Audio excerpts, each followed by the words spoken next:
आज हम डिस्कस करेंगे कि क्या है हमारा समाज, क्यों एक अकेली महिला को हम जीने नहीं दे रहे हैं, क्यों उसकी इस तरह से ट्रोलिंग हो रही है।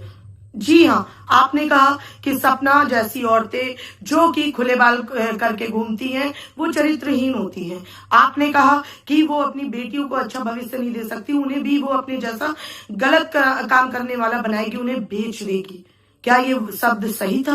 आपने कहा कि वो अपने ससुर के साथ, पहले अपने देवर के साथ और उसके बाद अपने ससुर के साथ शादी करना चाहती थी, और इसी बात की धमकी देने की वजह से जब घर वालों ने नहीं माना तो वो घर छोड़ के चली गई। आपने कहा कि वो जो कुछ कर रही है प्रॉपर्टी के लिए कर रही है। आपने कहा कि वो एक दिन भी पति के जाने के बाद अच्छे से नहीं रही, उसने अपनी रातें रंगीन की। किस तरह के क्वेश्चन है ये? क्या हम उसे सिर्फ एक सिंगल मदर या एक माँ के नजरिए से नहीं देख सकते हैं? क्यों हो रही है सपना की इतनी गंदी ट्रोलिंग? क्या है इसके पीछे का सच? क्या सच में इसके पीछे ससुराल वाले हैं? क्या सच में इसके पीछे प्रॉपर्टी का लालच है? क्या है सच्चाई? आज पूरी बात करेंगे इस वीडियो में, तो वीडियो को बिल्कुल भी स्किप मत करिएगा। जी हाँ, आज हम बात करने वाले हैं स्नैपी गर्ल सपना के बारे में। जी हाँ, जिसकी 2 बेटियां हैं, उसके बारे में आज हम पूरी डिटेल में इस वीडियो में बात करने वाले हैं, और समाज का नजरिया उसके प्रति जो देखने का है उसे भी जानने वाले हैं, और ये भी जानने वाले हैं कि क्या जैसे जगत दीदी का एक सच है, क्या सपना का भी वैसा ही एक सच है जो भविष्य में हमारे सामने आएगा या आने वाला है। तो आज इस पूरे वीडियो को स्किप बिल्कुल मत करिएगा। इसमें कुछ जानकारी जितनी मैंने सपना के बारे में जानी है उसके बारे में आपसे चर्चा करूंगी।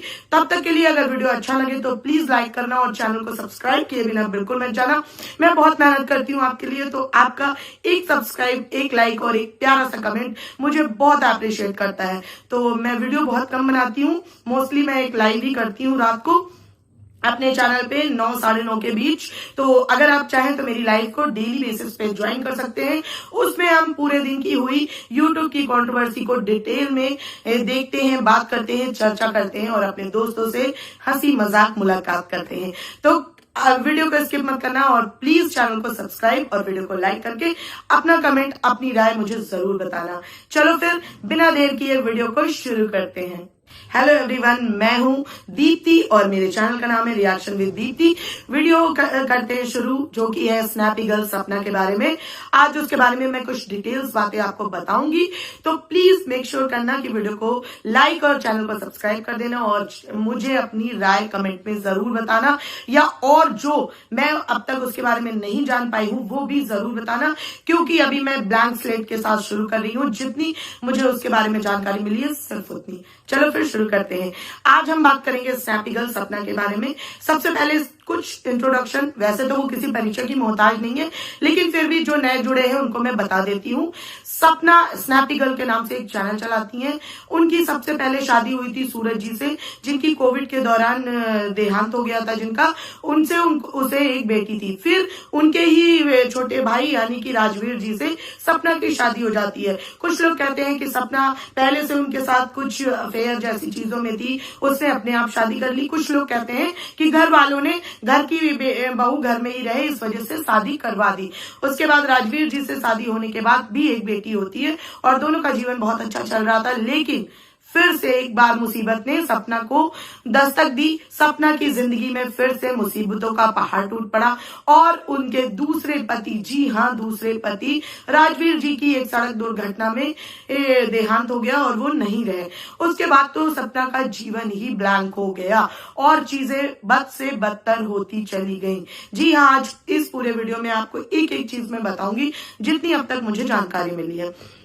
सबसे पहले सपना अपने पति के, दोनों पतियों के ना रहने के बाद भी अपने ससुराल में ही रह रही थी। वहां पे मैं समझ सकती हूँ कि पति के ना रहने के बाद, वो भी दो पतियों के ना रहने के बाद किस तरह की कठिनाइयां और चीजें होनी शुरू हुई होंगी, जबकि उनके घर में कोई अर्निंग मेंबर नहीं था। तो सपना ने ये बीड़ा उठाया कि वो अपने पतियों की जगह यानी कि अपने सास ससुर के लिए बेटा बनेगी और उनकी सेवा करेगी और अपने घर को चलाएगी, अपनी बच्चियों को दादा दादी के साथ पालेगी, बड़ा करेगी। जब वो करना उसने शुरू किया तो फिर बात आती है उसके जो दोनों पति थे और उनकी एक कजिन ननद थी जो कि एक माइनर है। उन्होंने मिलकर एक चैनल शुरू किया था द रॉड की कंट्रोवर्सी से चीजें शुरू होती हैं। उसके बाद सब जब दो ऑनर उसके नहीं रहे, जैसे कि सूरज जी और राजवीर जी, तो फिर लोगों ने छीना झपटी मचाना शुरू किया कि द रॉड चैनल किसको जाएगा, क्योंकि वो एक एस्टैब्लिश चैनल था और उसमें मतलब काफी अर्निंग उससे होती थी, ठीक है। तो और उसके उन दोनों के ना रहने के बाद तो एक सिंपैथी फेज भी मिल गया था।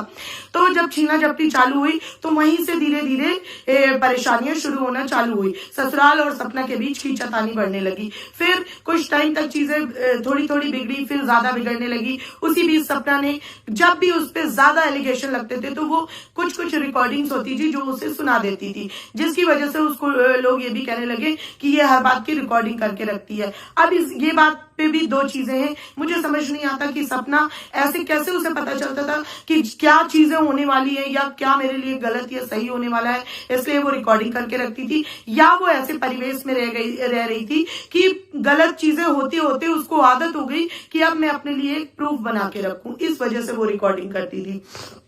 ये चीजें होने लगी। जब ये चीजें होते होते फिर द रॉड चैनल में खींचातानी हुई। कभी सपना ने कहा उसके, किसी ने कहा सपना के पास है, कभी कहा उस माइनर लड़की के पास है, ससुराल वालों के पास है। बीच में वो माइनर लड़की और सपना के बीच बहुत प्यार था, बहुत ही एक दूसरे से माँ बेटी वाला रिलेशन था, लेकिन उनमें भी कुछ मन मुटाव आ गया और वो लड़की अपने घर चली गई, जिसको ये ब्लेम दिया गया कि सपना ने उसको अपने घर से निकाल दिया है, क्योंकि अब उसको उसकी जरूरत नहीं रही। इस बारे में मुझे इतना नॉलेज नहीं है, तो प्लीज कमेंट करके मेरे को जरूर बताइएगा इसकी अगर कुछ भी डिटेल आपके पास है, ठीक है। उसके बाद कुछ दिन के लिए चीजें ठीक हुई, लेकिन फिर से समय समय पर सपना की ट्रोलिंग रुकी नहीं, और वो भी इतनी गंदी ट्रोलिंग की एक टाइम पे तो वो द रॉड चैनल, जिसके बारे में मैंने कहीं कमेंट पे भी पढ़ा था कि उनके ही घर के एक रिलेटिव ने बताया था कि द रॉड सही जगह पे है, यानी कि उस माइनर लड़की के पास है जो उसकी ओनर थी उन 3 लोगों के ग्रुप में, बाकी वही बची थी तो उसके पास है, लेकिन उन्होंने इनकार कर दिया। फिर उसमें से आती हैं कुछ आपत्तिजनक, बहुत ही बेकार सी मॉब्ड फोटोज सपना की, जो उस चैनल पे अपलोड की जाती हैं। मुझे एक बात समझ नहीं आती कि ये अगर चैनल घर वालों के पास है, उस माइनर लड़की के पास है या सपना के पास है, तो कौन डिसाइड करेगा कि वो मॉब्ड फोटो सपना की ही क्यों आई उसमें। कुछ ने कहा कि उसके पीछे सपना को सिंपैथी लेनी थी इसलिए, कुछ ने कहा उस माइनर लड़की को बुरा दिखाना था इसलिए, कुछ ने कहा कि उस माइनर लड़की और ससुराल वालों ने मिलकर सपना को नीचा दिखाने के लिए ये किया।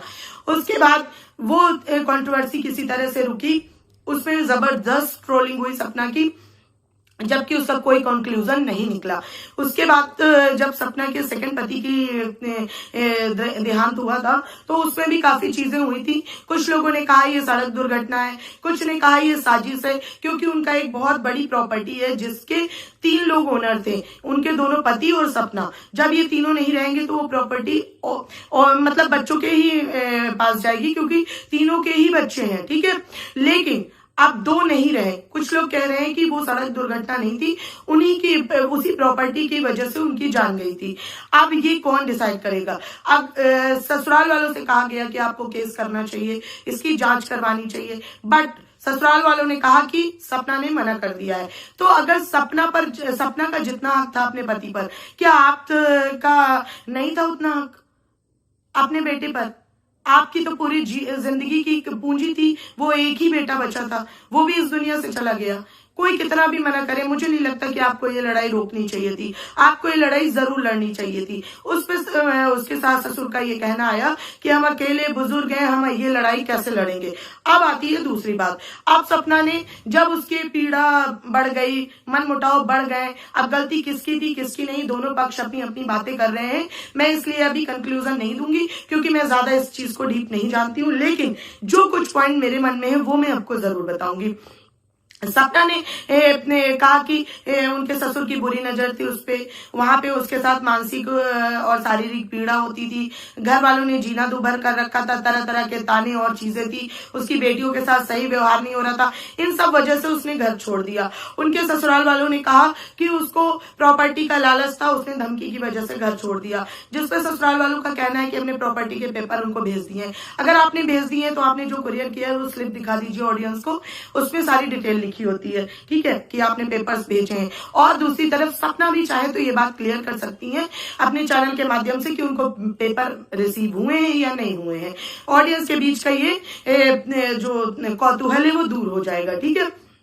उसके बाद फिर बात आती है कि सपना ने जब घर छोड़ दिया, अब वो सिंगल अपने दोनों बच्चियों के साथ रहती है और अब उनकी परवरिश कर रही है। भगवान की कृपा से उसका चैनल अच्छा चल रहा है और वो अच्छी तरह से अर्निंग कर रही है यूट्यूब से, जिसकी वजह से वो अच्छे से एक घर ले पाई, एक गाड़ी ले पाई और भी सुख सुविधाओं की चीजें ले पाई, जिसको देखकर अब ससुराल वालों का अननेसेसरी, अब मैं वो दुर्घटना वाली बात को यहाँ से कनेक्ट करूंगी। जब आप इतने बुजुर्ग और मजबूर थे कि आप अपने बच्चे की लड़ाई नहीं लड़ पाए, कि उसकी दुर्घटना में मौत हुई या वो कोई हादसा था या ये जानबूझ के किया गया, तो फिर आज अपनी बहू जो सिंगल रह रही है, अपनी बच्चियों को पाल रही है, वो गलत है, सही है, कुछ भी है, तो फिर आप ही की तरफ से लोग उसको इस तरह से वाईटी पर बदनाम करने का मुहिम क्यों चला रहे हैं, मुझे ये जानना है।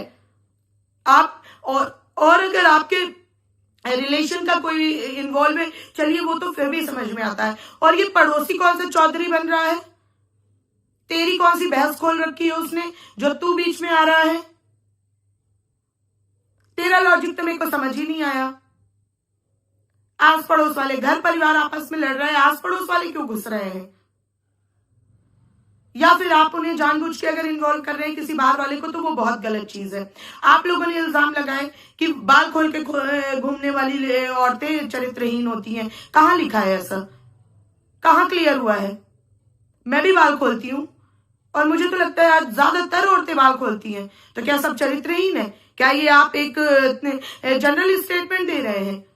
आपका ये स्टेटमेंट आपको वापस लेना चाहिए, बहुत ही गंदा वाहियात था। दूसरी बात, आपने इल्जाम लगाया कि उसने अपने पति के जाने के तुरंत बाद ही राजवीर को फंसाना शुरू कर दिया था, क्योंकि उसने उसको अंगूठी दी थी। अंगूठी दी वो मैटर था कि रिंग फिंगर में पहनाई वो मैटर था, उसने पहनाई वो मैटर था कि उसने खुद से लेके पहनी। यार कम से कम इतना तो समझो कि शायद इसी फिंगर के नाप की हो।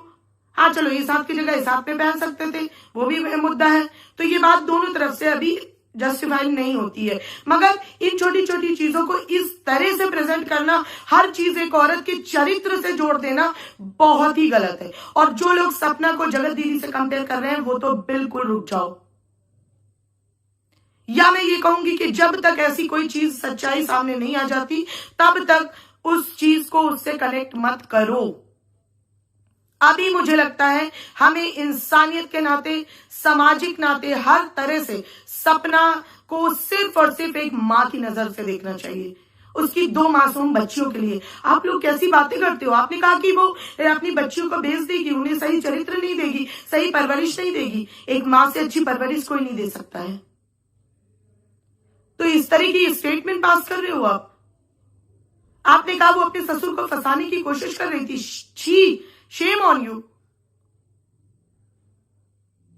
अब रही दूसरी बात, जो मुझे बहुत ही ज्यादा आपसे जवाब जरूर चाहिए, मुझे सिर्फ इतना बताइए, अगर सपना बहुत बुरी है, सपना ने प्रॉपर्टी भी ले ली, सब कुछ ले लिया, आपको प्रॉपर्टी से कोई लेना देना नहीं है, आपको कोई मतलब नहीं है, सपना ने आपकी सेवा नहीं की, आपके साथ बुरा व्यवहार किया, सबके साथ किया, तो फिर अब उसी औरत के पीछे क्यों पड़े हो? उसके पीछे पड़ के उसको फिर से वापस अपने जंगल में क्यों लाना चाहते हो? अगर वो इतनी बुरी है तो उसका पीछा क्यों नहीं छोड़ देते हो? उसको क्यों चैन से नहीं रहने दे रहे हो? और जो जो लोग इसमें इन्वॉल्व है, मैं आप सबसे हाथ जोड़ के रिक्वेस्ट करूंगी कि प्लीज उसे एक माँ की तरह देखो, उसकी 2 मासूम बच्चियों की माँ की तरह देखो। मैं आपकी बात भी मानने को तैयार हूं कि वो बुरी होगी, वो गलत होगी, लेकिन उसकी समस्याएं तो समझिए आप। और ये कुछ लोग जो इन्वॉल्व हो रहे हैं, एक आपने पहलू समाज का शायद अभी देखा ही नहीं, जो लोग उसको सपोर्ट नहीं कर रहे हैं। आपको पता है, एक महिला जब विधवा होती है ना, तो हर इंसान उस पर अपना हक समझता है, हर इंसान उस पर अपना अधिकार समझता है, और जिस इंसान को वो झिड़क देती है वो उसका दुश्मन बन जाता है। ये एक समाज की कड़वी सच्चाई है। इसको प्लीज इस नजरिए से सोचने की कोशिश जरूर करिएगा। It's my humble request. इसी के साथ ये वीडियो खत्म करती हूँ। मुझे जितना पता था मैंने आपको बताया। बस मेरी आप सबसे ये रिक्वेस्ट है कि अगर वो इतनी बुरी है, कैसी भी है, उसे अकेला छोड़ दिया जाए। अननेसेसरी ट्रोलिंग से कुछ भी हासिल नहीं होगा। हम ये गलत कर रहे हैं।